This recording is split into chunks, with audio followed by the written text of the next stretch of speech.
different mediums here on the table, which are easy art supplies to work with if you don't have a lot of experience with them. They're easy to jump into.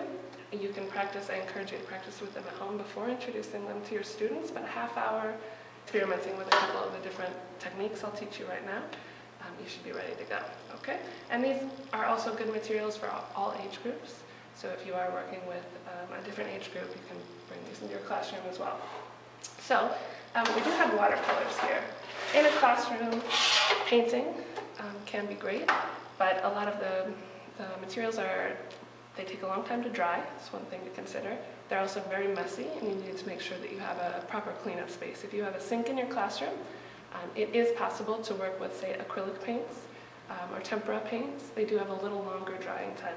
Watercolors are the quickest drying, but you do want to make sure that you will have some storage space available for paintings that might still be wet.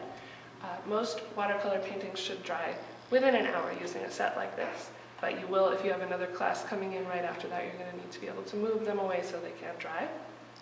For watercolors, it's pretty simple. All you need are sets of watercolors, something like this, brushes.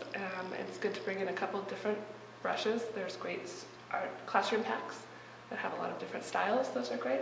And water. So as long as you have those materials available, consider your paper. You want to use a heavier grade paper for a watercolor project. For the final compositions, I would encourage a heavier grade paper for all projects, at least an 80 or 90 pounds. If you're working with watercolor, it would be ideal to have a 140-pound paper.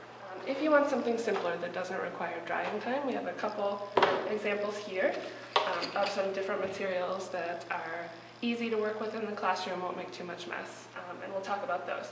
So pencils are of course great, and it's nice to focus on graphite pencils. Come in different grades. This is a 2H, it's called, which is the standard pencil, but you can buy a classroom pack that has 6 to 8 different grades of pencils, which will be a harder surface, which is a lighter line, and a softer surface, which makes a darker line.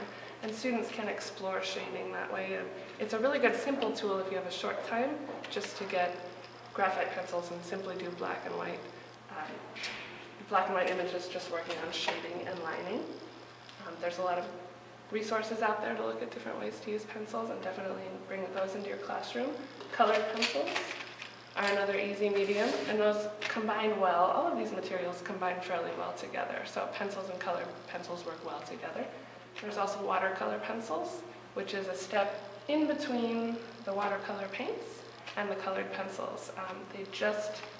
Watercolor pencils work much like the colored pencils, but you can include water with just a simple brush, and you can sort of create some additional effects that you can't with standard pencils. So if you want something in the middle of paints and pencils, that might be a good option for you.